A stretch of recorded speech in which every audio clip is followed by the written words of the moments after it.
ये जहाँ देखो मेरा छुट्टी रहे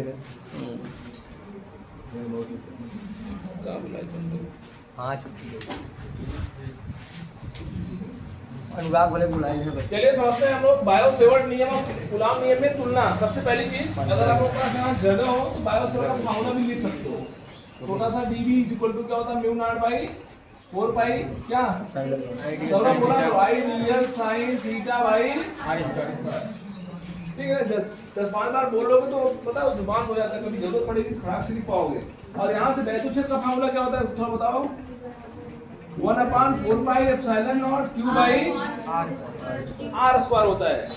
सब लोग श्योर है ना? इस फॉर्मूले को ध्यान से देखिए। अब यहाँ पे लिखा गया है पहला पॉइंट, देखो समानता में जो चीजें आपको यहाँ मिलेंगी वही चीजें यहाँ मिलेंगी, तभी तो समानता बोली जाएगी। तो देखो थोड़ा ध्यान से, इसमें चुंबकीय क्षेत्र आइडियल के कारण उत्पन्न होता है, बिल्कुल सही बात है। इसमें चुंबकीय क्षेत्र जो उत्पन्न होता है वो किसके कारण उत्पन्न होता है, आइडियल के कारण उत्पन्न होता है। ठीक है ना?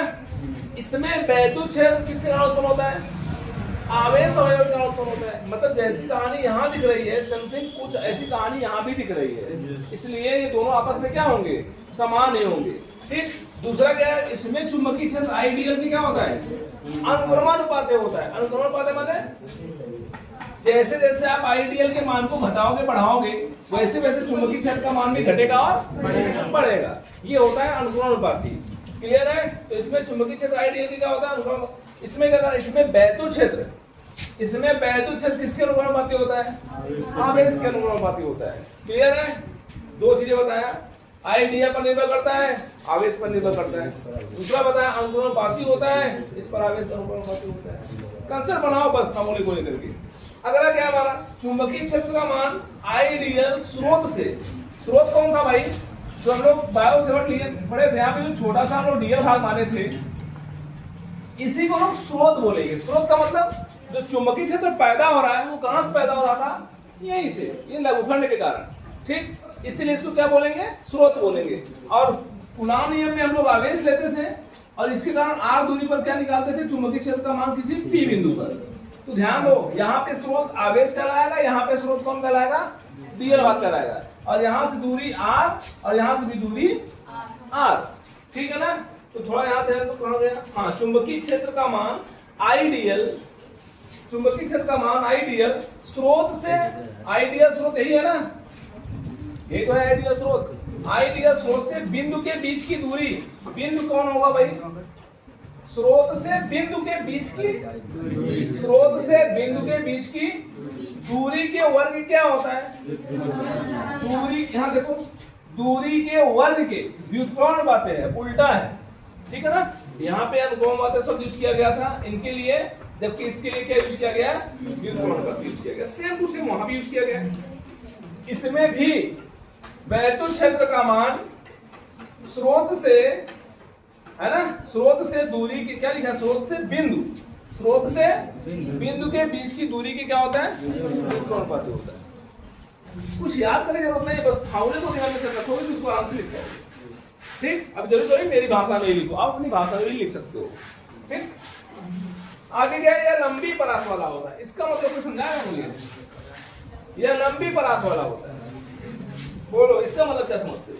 इसका मतलब यह है कि जब आप यहाँ से चुंबकीय क्षेत्र का मान ज्ञात करोगे तो चुंबकीय क्षेत्र आप यहाँ भी ज्ञात कर सकते हो, चुंबकीय क्षेत्र आप यहाँ भी ज्ञात कर सकते हो, चुंबकीय क्षेत्र यहाँ भी, यहाँ भी, यहाँ भी, आगे भी, है ना? आप जानते हो कि कोई चुंबक है अगर तो उसका चुंबकीय क्षेत्र नियत नहीं होता, निश्चित नहीं होता, वो कहाँ तक है। जैसे मैं यहाँ चुंबक रखा हूँ, यहाँ मैं चुंबक रखा हूँ, इसका चुंबकीय क्षेत्र कहाँ तक है ये मुझे पता नहीं। इसी को बोलते हैं लंबी परास। क्या बोलते हैं, लंबी परास। तो ध्यान देना, यह हमारा कैसा होता है, लंबी परास वाला होता है। समझ में आ गया? क्योंकि चुंबकीय क्षेत्र यही बिंदु पर नहीं होगा, चुंबकीय क्षेत्र यहाँ भी हो सकता है, चुंबकीय क्षेत्र यहाँ भी, यहाँ भी, यहाँ भी, यहाँ भी, इसलिए इसको क्या बोलेंगे, यह लंबी परास वाला होता है। ठीक, यह भी लंबी परास वाला होता है। क्या ध्यान देना, तो ढक्कन लगाए 5 करोड़ नुकसान करते हैं। यह भी लंबी परास वाला होता है। क्यों भाई, गलत है क्या? अगर आवेश के कारण वैद्युत क्षेत्र निकालो तो वैद्युत क्षेत्र आप यहाँ भी निकाल सकते हो, वैद्युत क्षेत्र आप यहाँ भी निकाल सकते हो। जैसे जैसे दूर जाओगे वैद्युत क्षेत्र क्या होता जाएगा, घटता जाएगा, बट मिलेगा ना। बात समझ ना, जैसे मैं अगर टॉर्च मारूं क्या बता सकते हो क्या कि प्रकाश कहाँ तक खत्म हुआ है? कोई एग्जैक्ट बता सकता है कि प्रकाश कहाँ तक जाकर खत्म हो रहा है? आप नहीं बता सकते। बोलो, जैसे मैं एक रात में टॉर्च लिया, मोबाइल लिया, मान लो मोबाइल में चला रहा हूँ ऐसे, और आप उधर खड़े हो, क्या बता सकते हो क्या सभी प्रकाश यहाँ तक आ रहा है? कहाँ तक बताओगे? बताओ, कैसे बताओगे प्रकाश कहाँ तक जा रहा है? सामने से देख कर कम बता पाओगे। अगर आप मान लो वहाँ पावर हाउस पे खड़े हो, मैं यहाँ पे फ्लैश जलाऊं, अगर मेरा फ्लैश आपको दिखाई दे रहा है तो समझ जाओ मेरा प्रकाश वहां तक जा रहा है। नहीं समझ में आया? अब ये तो नहीं कि हमको जो है रात में सांप दिखना जरूरी है भाई। अगर हमारा प्रकाश जा रहा है वहां तक तो अगला व्यक्ति हमको क्या करेगा, देख पाएगा उस वस्तु को जो जल रही होती है। जैसे आप टावर पे देख होंगे लाइट जल रही होती है ना, इतना दूर टावर होता है फिर भी आपको प्रकाश नजर आ रहा है। इसका मतलब वहां का प्रकाश हमारे तक पहुंच रहा है, तभी तुम देख पा रहे हैं। तारे होते हैं इतने छोटे छोटे, है ना, टिमटिमाते रहते हैं, उनका प्रकाश हमारे तक आता है, इसलिए हम देख पाते हैं। सब लंबी रेंज वाले होते हैं, इनका कोई लिमिट नहीं है। एवरेज समझ गए ना आप लोग? दोनों लंबी। इस पर अध्यारोपण का सिद्धांत लागू होता है, इस पर भी अध्यारोपण का सिद्धांत लागू होता है। अध्यारोपण का सिद्धांत कौन बताएगा? अध्यारोपण का सिद्धांत कौन बताएगा? बताओ। अध्यारोपण क्या होता है? मान लो कि हमारे पास एक आवेश है, इसके कारण मान लो कि वैद्युत क्षेत्र जो पैदा हुआ, समथिंग कुछ पैदा हुआ, मान लो 10 पैदा हुआ, हमने यहाँ पे एक आवेश और ले लिया साथ में, अब यहाँ बढ़ जाएगा 20 हो जाएगा, और आवेश ले लिया। इसका मतलब क्या बताने की कोशिश कर रही है, जैसे जैसे हम आवेश के मान को बढ़ाते जा रहे हैं, सभी के सभी वैद्युत क्षेत्र आपस में जुड़ जुड़ करके एक बड़ा निर्माण कर रहे हैं। क्या पढ़े थे आप लोग? E बराबर E1 plus E2 plus E3 plus up to so on. पढ़े थे नहीं पढ़े थे? ये क्या है हमारा? ये अध्यारोपण का सिद्धांत है। इसीलिए बोलते हैं कि अगर कई सारे आवेश हो और प्रत्येक आवेश के कारण वैद्युत क्षेत्र का मान अलग अलग हो, तो प्रत्येक वैद्युत क्षेत्र का मान आपस में क्या होगा, जुड़ जाएगा। जैसे मैं कहूं कि यार ये मेरे से नहीं उठ रहा है, ठीक, मैंने कहा यार शिव सिंह आओ, ये भी आए। अब ये मेरे साथ जो मेरा बल लगा हुआ है, मेरा बल इनका बल एक साथ अध्यारोपित हो गया। अध्यारोपित का मतलब दोनों लोग एक साथ काम करने लगे, और फिर उठा रहे हैं, नहीं हिला। फिर मैंने कहा भाई चलो अनमोल आ जाओ, अब भी नहीं हिला है। फिर मैंने कहा चलो भाई शर्मा इधर आ जाओ, है ना। मैं ये इनको लगता जा रहा हूँ, धीरे धीरे स्थिति हो गई, जब हम 10 लोग मिल गए, ये उखड़ करके बाहर आ गया। इसका मतलब क्या हुआ कि मैं प्रत्येक लोगों का बल आपस में क्या हुआ, जुड़ गया और एक बड़ा बल बन गया। उसी को बोलते हैं अध्यारोपण। समझ में गया? अध्यारोपण का मतलब कई सारे आवेश के कारण और कई सारे डीएल भाग के कारण या बड़ी लंबाई के कारण चुंबकीय क्षेत्र। तो ध्यान देना, अध्यारोपण इस पर भी लागू होता है। अध्यारोपण माने अगर आप एक चुंबक लिए हो, कम तीव्रता है, एक चुंबक और लगाओ, अब ज्यादा तीव्रता हो जाएगी, अब और तेजी से आकर्षण प्रतिकर्षण चलेगा। एक चुंबक और लगा दो, इसे क्या बोलते हैं? अध्यारोपण। श्योर है? ये दोनों चीजें जानते रहिएगा। अब आते हैं थोड़ा सा असमानताओं में। असमानता में आते हैं। आइडियल जो है हमारा एक सदिश की तरह व्यवहार करता है। किसकी तरह व्यवहार करता है? एक सदिश राशि की तरह व्यवहार करता है, जबकि आवेश आप जानते हो क्या है? अदिश राशि। आवेश कैसी राशि है? इसको सब लोग जानते हैं, अदिश है, ठीक। और ये कैसी राशि है? सदिश है, क्योंकि धारा जो बह रही है एक लंबाई में बह रही है और एक निश्चित दिशा में। धारा जो बह रही है एक लंबाई में बह रही है और एक निश्चित दिशा में, इसलिए सदिश की तरफ व्यवहार करने लगता है। दूसरा आप देख पा रहे हैं कि यह कोण पर निर्भर करता है और इसमें कोई कोण नहीं इस फार्मूले में, इसलिए तो अंतर हो गया ना कि यह सदिश राशि है या अदिश राशि है। यह कोण पर निर्भर करता है जबकि यह कोण पर निर्भर नहीं करता। सारे के सारे पॉइंट पक्का हो गया? बोलो भाई। अब जाकर के घर पे इसको अपने से इस फार्मूले को लिखना खटाक से, और इसको लिखना और इन सभी पॉइंटों को लिखते जाना। क्या क्या है? पहला मैं लिखा हूं आईडीएल के कारण उत्पन्न होता है, यहाँ लिखा हूं आवेश के कारण। फिर दोबारा लिखा हूं आईडीएल के अनुक्रमानुपाती होता है, यहाँ लिखा हूं आवेश के अनुक्रमानुपाती होता है। फिर लिखा हूं इसकी व्युत्क्रमानुपाती होता है, इसकी व्युत्क्रमानुपाती होता है। समझ आ रहा हूं? तो सही से लिखना है। फिर क्या करोगे? ये लंबी परास वाला होता है, ये अध्यारोपण होता है, ये भी लंबी परास वाला अध्यारोपण होता है। सरल है। 3 पॉइंट यहाँ से खर्च निकालो तो उधर से लिख दो। असमानता लोग जानेंगे, पक्का हो गया। असमानता क्या क्या है? असमानता समझ गया ना। चलो इसको हटाते हैं, इसका बाय बाय करते हैं, अगली हेडिंग करते हैं।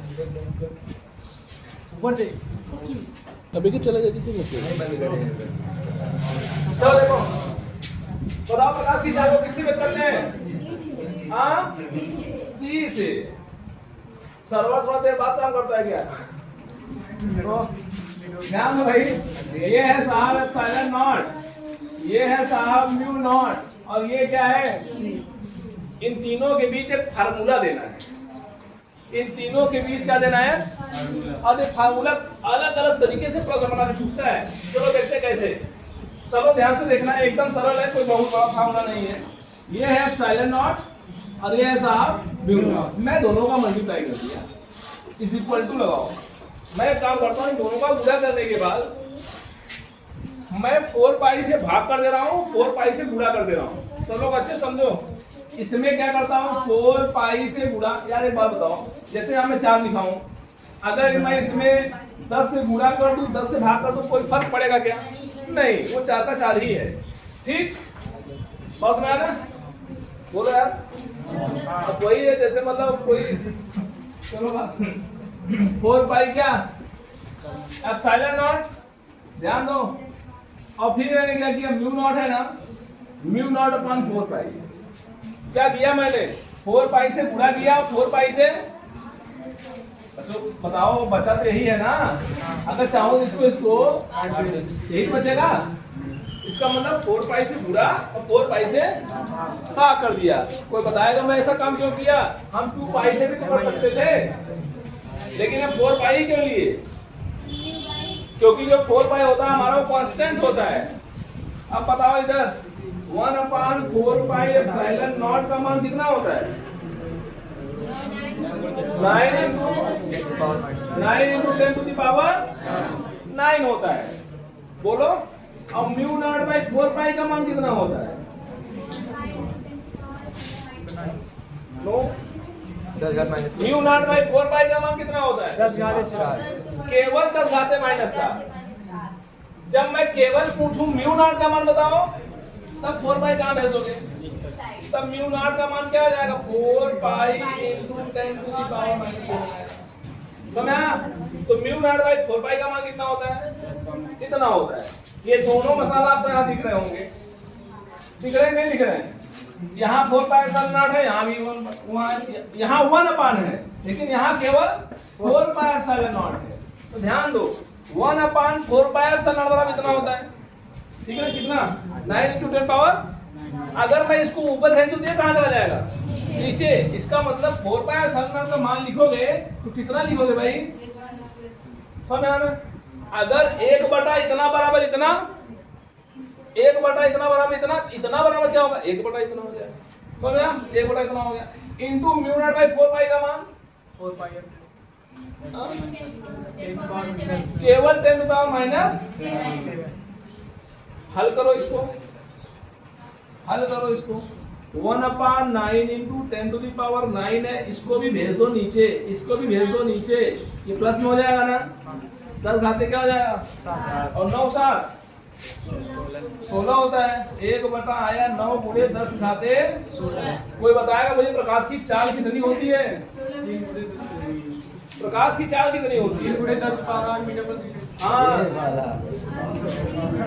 3 into 10 to the power 8 metre पर सेकंड।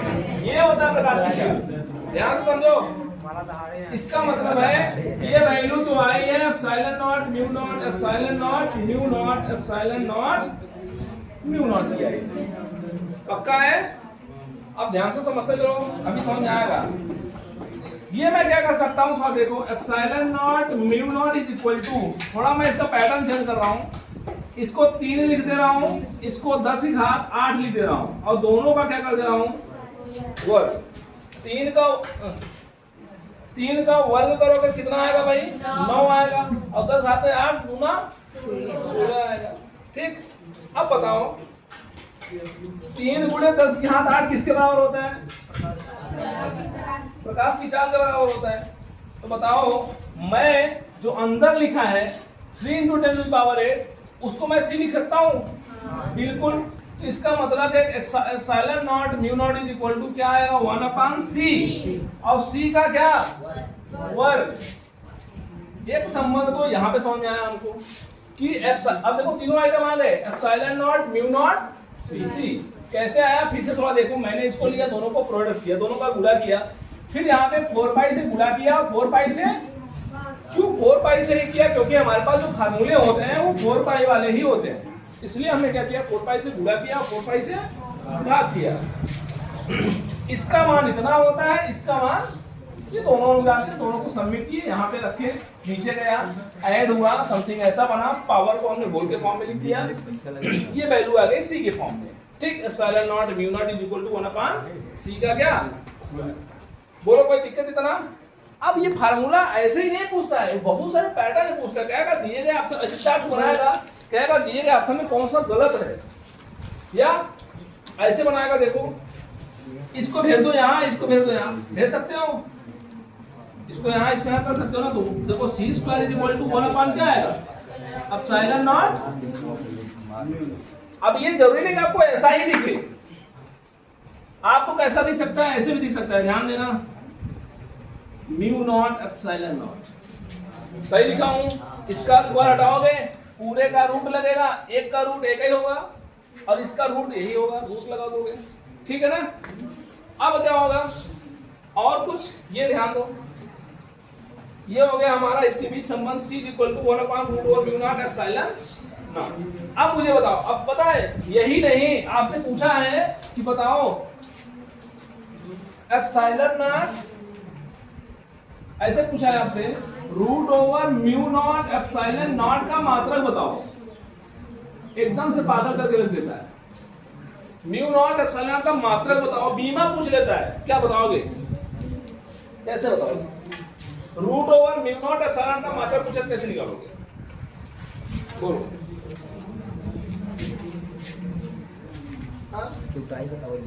निकाल पाओगे चलो निकालते हैं इसको भी देख लेते हैं। अब देखो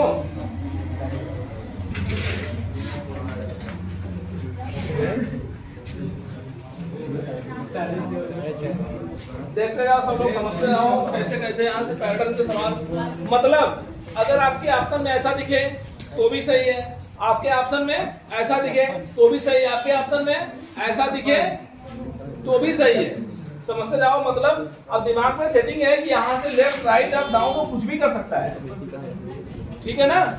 अब थोड़ा ध्यान दो यहाँ सबसे पूछ रहा है कि √μ0 एप्सिलॉन का मात्रा क्या होगा। चलो मात्रा निकालते हैं थोड़ा देखो यहाँ पे देखो एप्सिलॉन नॉट म्यू नॉट बराबर होता है 1/, क्या c², यही होता है। अब बताओ अगर हमें इसका मात्रा निकालना हो इसका जो मात्रा होगा इसके मात्रा की क्या होगा बराबर होगा। ये है क्या प्रकाश की और प्रकाश की चाल और चाल का मात्रा क्या होता है भाई मीटर पर सेकेंड होता है। ध्यान दो इसका मात्रा निकालो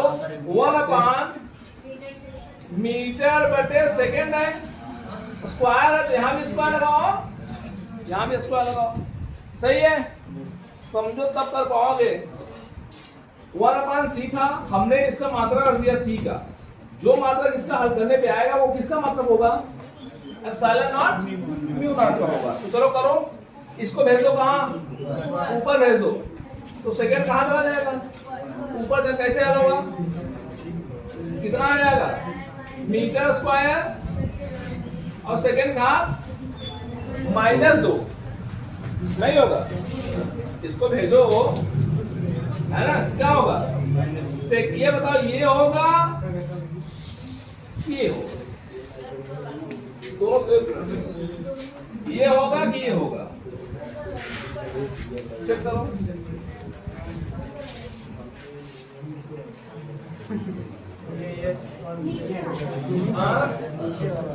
कौन वाला होगा ये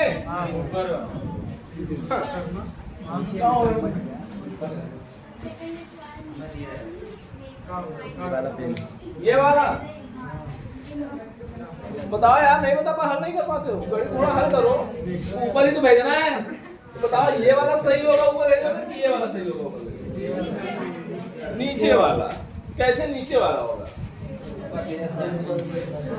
चलो देखो, अगर कभी समस्या पैदा करे ये ऊपर नीचे वाला ना, ये एक लिखा है, ये बड़ा वाला बटे, इसको 1/1 लिख सकते हो और भाग की जगह क्या लगाओ और संख्या को क्या कर देते हैं, तो सेकेंड स्क्वायर बटे क्या, ये आया सेकेंड स्क्वायर बटे मीटर स्क्वायर ना, मीटर स्क्वायर कहाँ भेज दो,